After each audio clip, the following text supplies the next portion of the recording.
step down. Let's bring in our political panel to discuss this. Newsmax contributor Deneen Borelli, as well as Brilyn Hollyhand. Thank you so much for being here. Brilyn is the chairman of the RNC's Youth Advisory Council.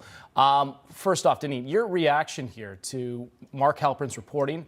Do you believe that Biden will drop out this weekend? And how does this affect the campaign? I mean, the Democrats right now have been pushing for this. They're going to have to scramble now to find some people here for the DNC. What do you expect? First of all, Biden should not have been in the White House in the first place because his policies are horrible. So now they are trying to portray that, oh, this is something new here. Biden is not the man for the job. We've been saying this since Biden has been in the White House from day one. I think this is a way for Biden to try to negotiate a deal of some sort now that the Democrats, and not all the Democrats are against him, but a lot of them are, especially the upper level, to negotiate money, clear his son, what's he going to do in the future? Jill, because she's in the middle of all this as well. So I think this is a sort of a negotiation play and tool for Biden at this point. That's how I see it. It's funny that you bring up the family, right? Because I know many people have said that the Bidens can't afford for Joe Biden not to run again, even though the pressure, I mean, it is really mounting for Biden to step down. We now know a second Democratic Montana Senator, Jon Tester, publicly calling for Biden to drop his 2024 presidential bid.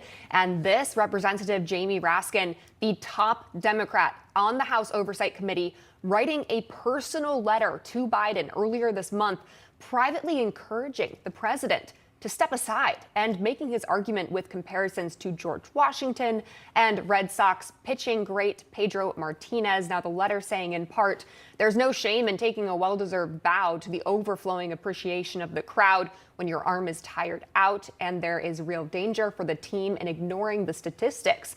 Your situation is tricky because you are both our star pitcher and our manager. Caucus with the team, Mr. President. Hear them out. You will make the right decision. Brilyn, your reaction to that letter?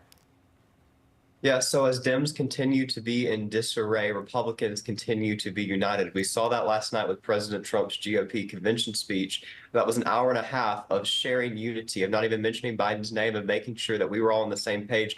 The Democrats do not have that same opportunity. As we see, they continue to be unorganized. And my generation is tired of chaos. And it's become more evident that the Democrat Party is the party of chaos. They don't even know who their Democrat nominee is going to be. Had somebody ask me yesterday when President Trump's going to be excited to debate again. And I said, he's excited. He just doesn't know who's going to be debating because the DNC doesn't know who their candidate's going to be. Vance doesn't know who's going to be debating for the VP debate because, again, they do not know who their VP nominee is going to be. We are 108 days out from this election. My generation wants stability, not chaos, and the left is clearly the party of chaos. Yeah, Mark Halpern reporting that this could happen as soon as Sunday. However, the Biden campaign, the co-chair, saying that this is absolutely false, that Biden is dropping out of the race. Watch this. New York Times reporting is absolutely wrong, and it's been consistently wrong. The president has said that he is running, and it's the end of story. And so he was just out here in Nevada talking to the NAACP, and he is running his campaign along with the vice president. So two-part question here, Deneen. I mean, they're going to have some conversations this weekend. Biden is in Delaware here. He has COVID. He's recovering there. Who do you expect is going to visit him or have some conversations over the phone?